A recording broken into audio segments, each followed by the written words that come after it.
Sekarang sebagai seorang kepala negara, Bapak Jokowi minta maaf pada PKI.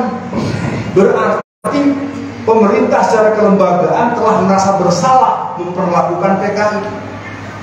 Keluarlah Kepres tanggal 26 September tahun 2022. Pada tanggal 15 Maret tahun 2023 keluar Impres nomor 2 tahun 2023. Tanggal 21 bulan Maret tahun 2023 keluarlah Kepres nomor 4. Apa isinya? Yang pertama minta maaf, yang kedua menganjurkan kepada kementerian terkait, Menteri Dalam Negeri, Menteri Keuangan, Menteri A, Menteri B sampai 13 instansi nasional harus mendata dan memberikan uang kerahiman dan memberi bantuan kepada seluruh orang PKI di Indonesia agar dikasih duit secukupnya kebutuhan mereka. Dengan Kepres nomor 4 yang diterbitkan dan ditandatangani oleh Bapak Presiden, itu keluar Kepres nomor 4 yang isinya tim monitoring terhadap proses pemberian keuangan dan pemenuhan hajat kebutuhan orang-orang PKI. Kalau udah begini artinya PKI-nya udah bangkit. Iya.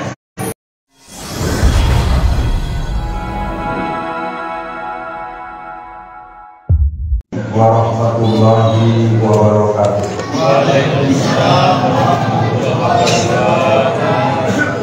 Alhamdulillah. Alhamdulillah nahmaduhu wa nasta'inuhu wa na'udzu billahi min shururi anfusina wa min sayyiati a'malina may yahdihillahu fala mudilla lahu wa man yudlil fala hadiya lahu. Asyhadu an la ilaha illallah wa asyhadu anna Muhammadan abduhu wa rasuluh. Allahumma shalli ala Muhammad wa ala ali Muhammad. Amin. Bapak Ibu berbahagia, setahun yang lalu saya datang ke sini, tempatnya bukan yang ini. Ini barang baru dan kelihatannya harus kita syukuri dan sekaligus kita syukurkan, dan semoga Allah memberikan rezeki buat masyarakat di sini semua. Kita mohonkan kepada Allah, semoga seorang laki-laki yang membersama masyarakat di sini, Bapak Salim Abdullah yang dipanggil wali, tetap jadi orang yang bisa menemani masyarakat untuk tetap eksis dalam dakwah Islam untuk sukses. Judul kaji kita pada malam ini adalah hidup bersama Al-Quran. Di banyak tempat malam ini ada peringatan Nuzulul Quran atau besok malam. Sesungguhnya masuk ke tanggal 17 Ramadan di hari ini. Ya, tapi peringatan itu memang menjadi banyak versi. Menurut para ahli sejarah bahwa Al-Quran itu diturunkan tanggal 27 Ramadan. Tapi mungkin yang paling penting buat kita pada malam ini adalah satu kata kuncinya yang tidak mungkin dibantah. Syahrul Ramadan allazi unzila fihil Qur'an hudal linnasi wa bayyinatin minal huda wal furqan. Jadi yang pasti Quran itu diturunkan di bulan Ramadan. Kalau tanggal mungkin karena persoalan penanggalan, persoalan keahlian, persoalan keilmuan, persoalan bukti-bukti sejarah. Nah, Bapak Ibu sekalian, pembicaraannya akan bermanfaat kalau yang berceramah cuma satu orang. Bagaimana ibu-ibu dan bapak-bapak setuju? Setuju. Jangan ada yang ceramah yang lain. Jangan dulu, dengerin dulu. Karena malam ini saya coba untuk kita mau melihat dengan mendalam terhadap apa yang ada di hidup kita. Sekitar tahun 2010-2015, BPS Biro Pusat Statistik mengadakan kabar mengatakan bahwa ada 53% anak muda Islam di Indonesia tidak bisa baca Quran. Tahun 2010-an, 2015. Ternyata data yang dipunyai oleh BPS sejumlah 53% itu ditangkap oleh Dewan Masjid Indonesia (DMI), dan DMI secara sistematik mengadakan penelitian yang lebih mendalam berkesimpulan bahwa 73% remaja Islam di Indonesia tidak bisa baca Quran. Kalau bacanya aja nggak bisa, bagaimana bisa tahu isinya? Nah, jadi pada malam ini saya mengajak para jamaah semua, mari kita bertanya, pantaskah kita negeri ini menjadi negeri yang masyarakatnya selalu sedih? Harga naik terus, BBM sudah 14 kali naik. Bahkan menurut sedikit pengetahuan saya, pertalite itu nanti di SP baru itu seliter dirancang 33.000 per liter. Enak ya? Pokoknya dibilang buat saya yang paling enak orang Indonesia, punya pemimpin paling hobi bikin susah rakyatnya. Pokoknya negeri yang paling top dalam menyengsarakan rakyatnya, itulah Indonesia. Ya. Orang mau pulang kampung, orang datang dari luar negeri, kalau kita yang pribumi pasti dijaga dengan booster. Walaupun ada debat-debat di banyak kalangan teman-teman saya yang saya tahu betul, kalau yang datang orang Cina dari Cina datang ke Indonesia, untuk orang dewasa cuma dikenakan vaksin 2. Kalau yang remaja tidak diberikan syarat apa-apa. Jadi pada malam ini bapak-bapak ibu-ibu, tolong sabar, duduk, dengerin, karena saya akan mengajak kita menghitung kemungkinan terburuk. Pertumbuhan gereja di Indonesia itu per tahun 466%. Sementara pertumbuhan masjid 64%. Kalau dalam ilmu matematika 466% berarti 5 kali lipat. Kalau 64%, 1 kali lipat saja belum. Nah, ibu-ibu, tolong bapak-bapak yang dewasa yang bisa mencerna dan berpikir mendengarkan ceramah saya, pastikan duduk dengan tenang dan tidak pulang dulu. Paling tidak saya yang kebetulan sudah lama bergentayangan, berkelana, mengembara, dan kemampuan seperti ini yang saya punya malam ini adalah salah satu hasil didikan dari orang bernama Salim Abdullah. Beliau adalah mentor saya, beliau adalah konkader saya, beliau adalah orang yang pernah menjadi tempat kami bertanya di saat kami ada kesulitan masa-masa remaja di tahun 1980-an. Usia beliau sekarang 62 tahun, usia saya sekarang mendekat angka 57 tahun. Tidak lagi remaja, beberapa teman-teman kami sudah meninggal. Jadi malam ini saya sebenarnya ingin mengajak para jamaah untuk membaca dengan lebih stressing dalam perspektif Al-Quran, bagaimana manusia itu perlu memenuhi kebutuhan. Kebutuhan manusia itu diterangkan oleh Al-Quran dengan sangat cantik sekali.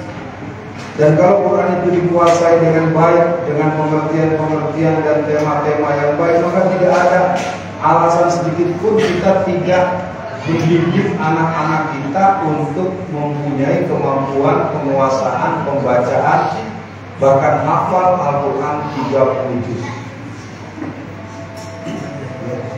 Ya, ibu-ibu kalau ini boleh digeser ini ya, gordennya kalau mau lihat orang kalau ditarik-tarik, ya, kalau enggak apa kelihatan nanti di kitab malaikat Rocky ada. Jadi pada malam ini para jamaah semua, saya ingin mengajak bapak-bapak dan ibu-ibu, mari ikuti beberapa alur yang akan saya terangkan. Jadi pada pengajian malam ini, udah nggak usah terlalu lebar karena nggak semua teriak. Ya, yang pengen aja, yang nggak pengen di belakang.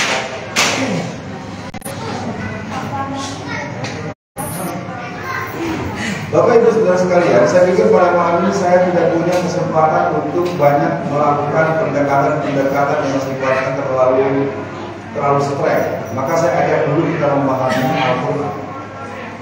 Jangan sampai Al-Quran kita ini seperti nyanyian kayak begini.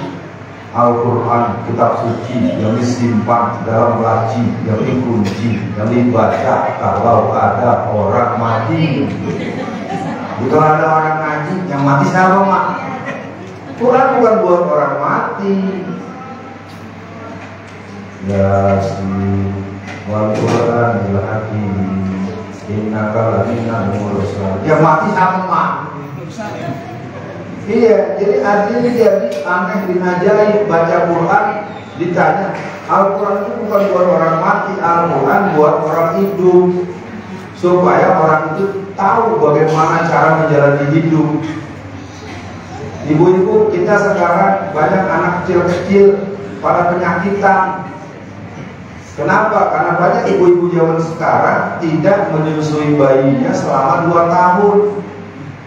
Menyusui bayi 2 tahun itu terdapat dalam Al-Quran surat Al-Baqarah ayat 233. Kewajiban mencari rezeki untuk keluarga dan anak-anak itu kewajiban laki-laki. Bagaimana harus berjilbab? Al-Quran menerangkan dalam surat Al-Ahzab ayat 59. Ya ayyuhallazina amanu, wahai orang-orang yang beriman, perintahkanlah kepada wanita mukmin, kepada anak-anakmu, perempuan-perempuanmu, istri-istrimu untuk menutup aurat.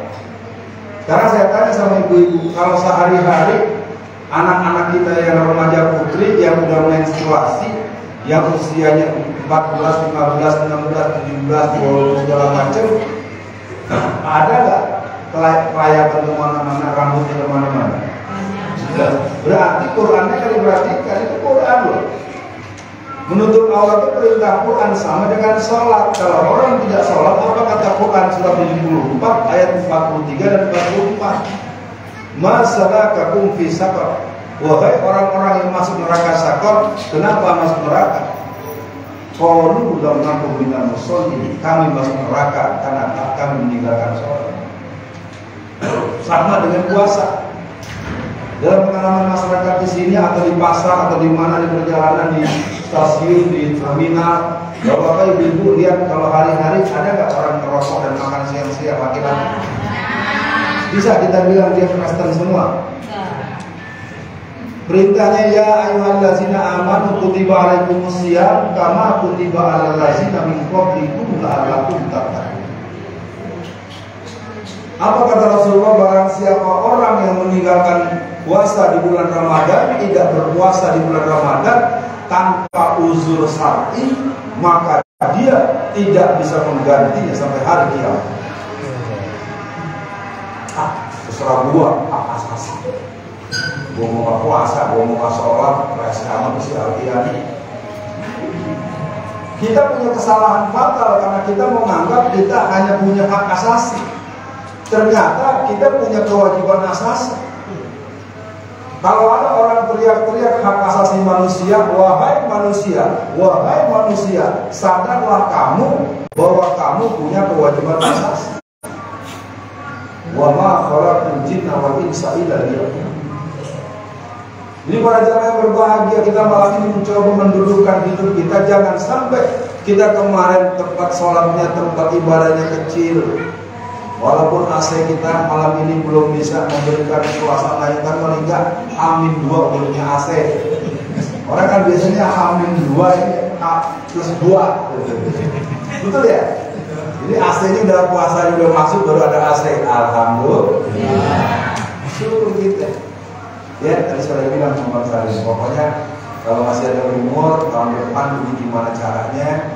Yang penting mungkin para jamaah semua kita mulai berpikir, kalau sudah rajin sholat, mari kita mulai rajin yang lainnya. Bagaimana kita mulai merancang bentuk dinamika masyarakat yang tentu tidak bisa saya sampaikan secara keseluruhan, akan sangat banyak. Jadi malam ini saya mencoba mengajak kita membincangkan dari perspektif Al-Quran, bagaimana kita memenuhi kebutuhan kita? Atau Al-Quran memberikan pemenuhan kebutuhan apa dalam diri kita? Yang disayangkan Al-Quran itu dilihat sebagai sebuah bacaan yang hanya akan dikejar-kejar pahalanya. Pahala membaca Al-Quran itu sifatnya sudah paten, udah pasti. Yang perlu ditanyakan sekarang ibu-ibu, bapak-bapak, kalau mendidik anak sudah pakai Quran belum? Quran mengajarkan agar orang tua menyuruh anaknya sholat. Sekarang yang banyak ditantang-tantang, siapa yang puasanya sebulan penuh, ntar dibeliin sepeda. Tahu nggak yang biasa bagi-bagi sepeda? Kalau nggak kasih sepeda, ntar bagiin, nyebutin nama-nama ikan. Ya, tapi jangan salah nyebut, ada sebutan ikan tertentu nyebutnya salah, jadi nggak sopan. Nah, kita langsung saja poin yang kita akan bahas. Jadi kalau Al-Quran itu jelas merupakan sebuah firman Allah yang Allah kabarkan, zalikal kitabul la raiba fihi hudan lil muttaqin. Bapak-bapak dan ibu-ibu, Al-Quran benernya berapa persen? Kalau saya ulang, bapak-bapak dan ibu-ibu dan semua remaja, putra-putri dan semua anak-anak, Quran benernya berapa persen? Kalau 100% berarti seluruh yang ada dalam Al-Quran benernya itu kata Quran sendiri. Al-haqqu min rabbika fala takunanna minal mumtarin. Jadi kalau Quran benarnya 100% berarti apa yang ada di Quran kita ikutin atau kita cuekin? Nah, makanya kata Quran, jangan memilih pemimpin yang tidak seiman dengan kita. Alhamdulillah kemarin Jakarta berhasil tidak memilih pemimpin yang kafir dan sadis sama umat Islam. Yang mana Ustaz yang sadis? Dulu kita mau nyembelih hewan kurban kagak boleh. Anak SD, SMP, SMA dilarang menggunakan jilbab ke sekolah. Ibu-ibu, bapak-bapak nggak boleh pakai aula kelurahan dan kecamatan untuk pengajian. Tapi kalau kebaktian boleh. Sayangnya kelakuan seperti itu tidak dipahami meluas di masyarakat. Jadi saya mulai saja karena waktunya untuk sampai kepada 4 kebutuhan manusia. Kita mulai dengan kebutuhan dasar. Teman-teman kita di sana lagi berdoa ya, enak juga ya. Dan dia di sana berdoa masuk di hati kita, ceramah ini masuk lewat kuping kita. Nah, kebutuhan manusia yang pertama adalah kebutuhan terhadap agama. Agama itu merupakan satu nilai transcendence yang membuat manusia mempunyai kemampuan untuk menjalani hidup. Nanti saya akan ajak ibu bapak sekalian menghitung apa yang akan kita, yang ini berat dikit nggak apa.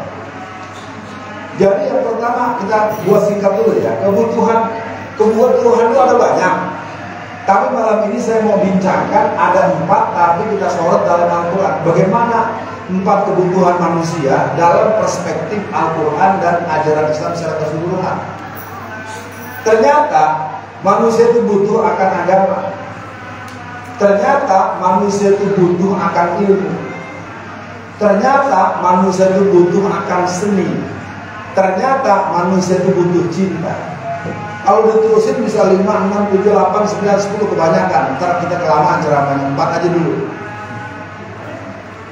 Agama ini ada satu hal yang kita praktekkan dengan bentuk sholat. Apa kata Rasulullah? As-sholatu imaduddin faman aqamaha faqad aqamadin wa man tarakaha faqad hadamadin. Sholat itu adalah tiang agama. Barang siapa yang menegakkan sholat berarti menegakkan Islam. Dan barang siapa yang meninggalkan sholat berarti dia penghancur Islam. Jadi Bapak Ibu, kalau saya tanya siapa musuh Islam di masyarakat kita, yang nomor 1 orang yang ngaku Islam tapi nggak sholat, itu musuh Islam, penghancur Islam. Kata siapa? Kata Rasulullah, bukan kata gua. Ya, jadi yang pertama perlu diperhatikan. Kalau ini kita baca dalam hadis yang lain keren. As-sholatu imaduddin fiha asra fisal. Sholat itu adalah tiang agama, bersamanya ada 10 keutamaan. Wa nurul qalbi, zainul wajhi, wa rahatul badan, wa sakhlul mizan, wa hijabu minan nar, wa miftahus sana. Kita ambil 1-2 poin sebagai sebuah pelajaran buat kita pada malam ini. Sholat itu alat yang agama, dan sholat itu yang pertama berfungsi sebagai penerangan wa nurul qalbi, cahaya hati, as-sakinah, as-sa'adah, al-halawatul iman. Itu tidak bisa dibayar dengan apapun karena dia merupakan anugerah Allah. Hanya orang yang menjaga sholatnya sajalah yang akan merasakan al-hadarul qalbi, kehadiran Allah. Jadi Bapak Ibu yang berbahagia, kita poin pertama kita cukupkan dulu bahwa kebutuhan manusia yang pertama adalah kebutuhan manusia terhadap agama. Poin pertama selesai. Yang kedua, kebutuhan manusia terhadap ilmu. Tadi dibacakan oleh imam kita, ini malam nuzulul Quran. Malam nuzulul Quran itu di mana Rasulullah mendapatkan firman Allah yang pertama kali di bulan Ramadan, yaitu 5 ayat pertama dalam surat yang sama-sama kita paham al-alaq. A'udzubillahi minasyaitonirrajim. Iqra bismi rabbikal ladzi khalaq, khalaqal insana min 'alaq. Iqra wa rabbukal akram alladzi 'allama bil qalam, 'allamal insana ma 'lam. Jadi Quran mengajarkan kepada kita untuk membaca. Membaca, kalau kita belajar dalam ilmu budaya, membaca yang tersurat, membaca yang tersirat, membaca yang tersuruh. Bayangkan, mari kita ingat tahun 2020, 2021, masyarakat dipersusah untuk sholat. Sholat karpetnya harus digulung, bahkan ada beberapa masjid yang tidak boleh sholat. Ada begitu, Bu? Tetapi kenapa hanya masjid? Kenapa rumah ibadah yang lain tidak ada peraturan seperti itu? Kenapa penganut agama lain malah bisa menyelenggarakan acara mereka besar-besaran tanpa masker? Jadi Bapak Ibu sekalian, saya kasih pengetahuan sedikit. Kita ini umat Islam harus belajar ilmu, di antaranya ilmu politik. Kita harus mengerti politik. Politik itu ilmu mengelola kekuasaan. Enak banget giliran kita nggak boleh pakai karpet, nggak boleh ada jumatan, nggak boleh sholat di lapangan. Giliran dia konser, giliran kampanye, giliran ulang tahun anaknya. Ya. Ini kan perhatian serius. Saya bukan sedang ngajak kita jadi marahan atau emosional. Jelas tidak adil, jelas bohong.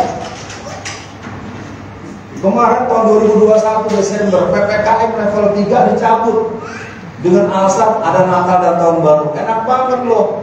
Giliran Lebaran orang nggak boleh pulang kampung. Giliran dia alasan Natal dan Tahun Baru, PPKM dicabut. Ini terus terang para jamaah, ini ada satu bagian yang menunjukkan bahwa kita kaum muslimin lemah dalam sikap politik. Kemarin itu kalau kita tak total kerja tanggal 19 April 2017, kita bakal kejadian punya gubernur Cina kafir lagi. Padahal Quran katakan, wahai orang-orang yang beriman, diharapkan untuk kamu memilih pemimpin yang dari kalangan Nasrani dan kalangan Yahudi. Jadi mulai malam ini ibu-ibu bapak sekalian, saya katakan bagian kedua tentang ilmu. Ilmu apa saja? Ya. Ilmu yang berhubungan dengan prinsip-prinsip agama tentu harus lewat Al-Quran, ulumul Quran, tafsirul Quran, tentang hadis, mustalah hadis dan segala macam, dan ilmu-ilmu lain akan kita pelajari. Yang ketiga, nanti kita coba buat ringkasan, baru kita buat simpulan, sambil nanti kita coba mengingat ulang apakah kita mau mendidik negeri ini akan menjadi negeri yang hilang, the lost citizen. Menurut berita dan menurut Kepres, bahwa ibu kota negara kita bukan Jakarta lagi. Jadi bapak-bapak ibu jangan tenang-tenang aja. Jakarta udah bukan ibu kota negara lagi, karena sudah ada Kepres. Kepres itu keputusan presiden. Lu suka, lu nggak suka, nggak ada urusan. Yang penting udah ada keputusan. Nah, ini sama dengan keputusan adanya Kepres nomor 17 permintaan maaf kepada PKI. Pak, sebentar dulu ya. Sini ya. Kita salaman Pak ya. Maafin saya Pak ya. Maafin saya ya. Nah, ini lagi ini. Kalau orang minta maaf, berarti yang minta maaf yang salah, apa yang diminta maaf yang salah? Yang minta maaf yang salah. Sekarang sebagai seorang kepala negara, Bapak Jokowi minta maaf pada PKI.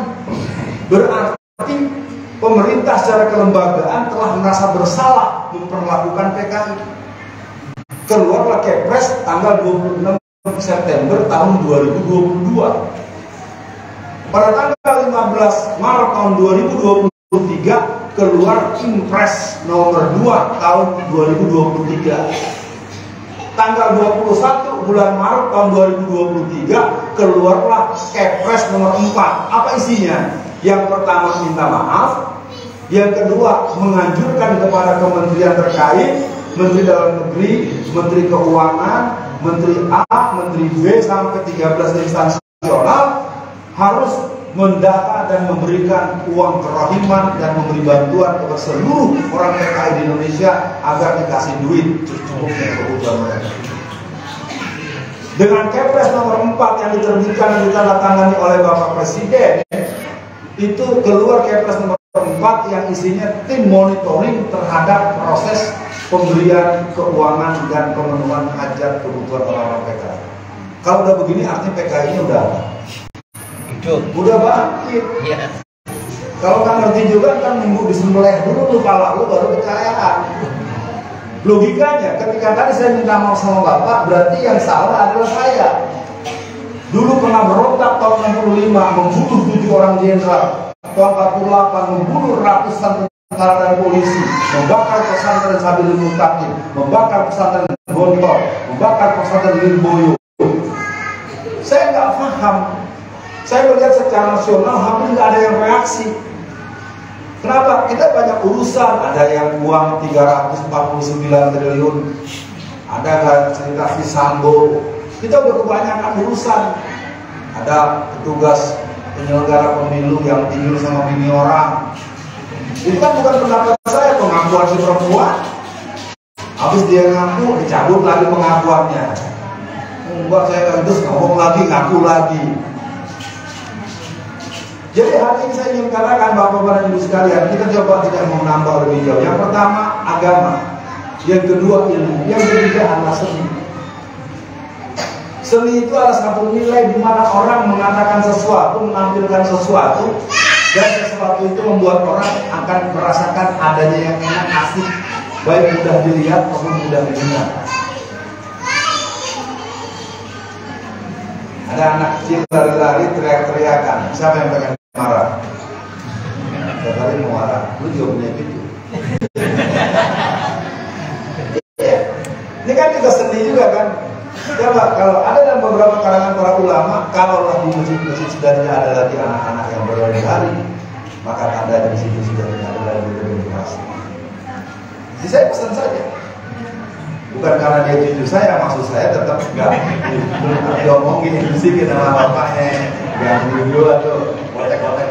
Lu dari itu kalau kesetrum tuh kayak itu kayak sisik, kamu itu berdiri semua kan, kayak dalam kartun. Mari kita coba tes. Ibu bapak sekalian, satu hari diundang oleh seorang yang sangat kaya di katakanlah di kampung kita ini, sangat kaya.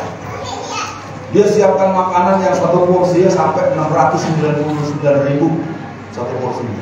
Buat ibu-ibu kalau beli makanan satu porsi 699.000 murah atau mahal bu? Enggak, ini satu, yang sebelah sini lagi 719.000, yang sebelah sini lagi 1 juta seperempat. Itu dihidangkan. Lalu bapak-bapak ibu-ibu kumpul semua. Apa kita tuan rumah?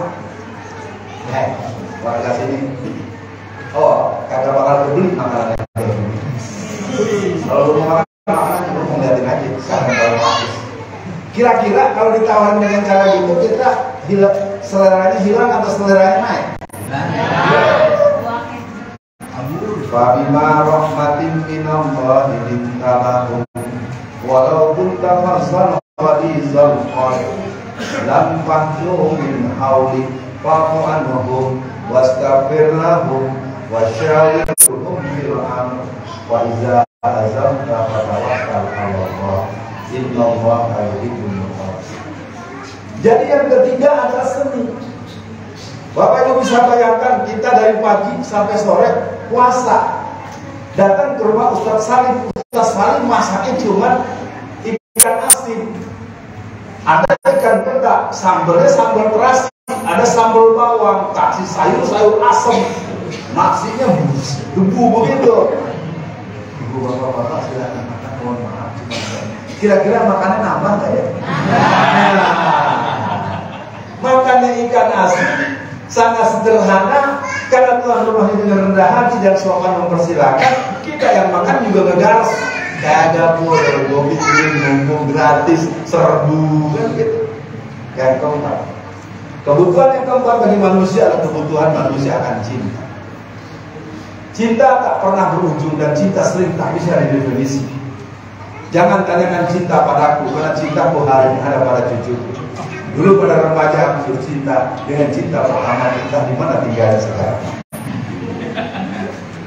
Tapi ada rumus cinta pertama dan utama. Apa kata Quran dalam surat Al-Baqarah ayat 165? Alladzina amanu asyaddu hubban lillah.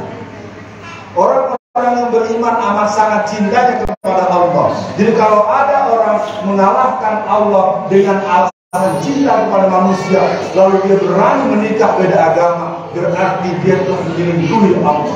Batal syahadat. Ada nggak di masyarakat orang beda agama nikah? Batal syahadat. Itu Quran loh.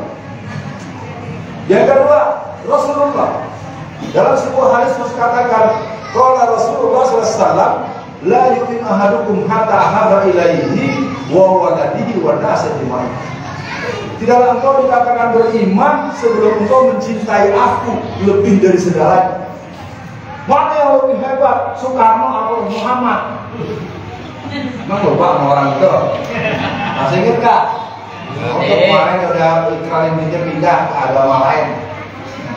Kayaknya pada lupa nih, kayaknya dari gampang-gampang mana yang lupa ya? Adanya itu yang kagak yang sama pengajian. Yang katanya akhirat jangan dipercayain, yang anaknya bilang jangan ke masjid tempat perpecahan bangsa dan negara. Yo, bagaimana orang model begitu? Ini persoalan serius.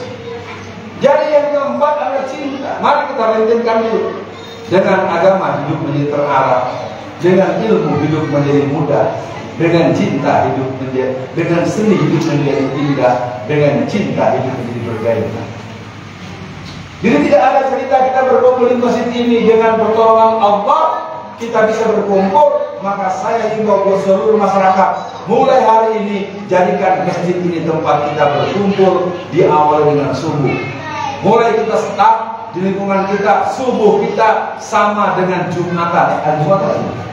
Oke, sampai kapan? Sekali hari saya akan datang subuh-subuh. Kalau jamaah cuma 2 saf, berarti ada dusta yang lagi. Ya. Bapak nih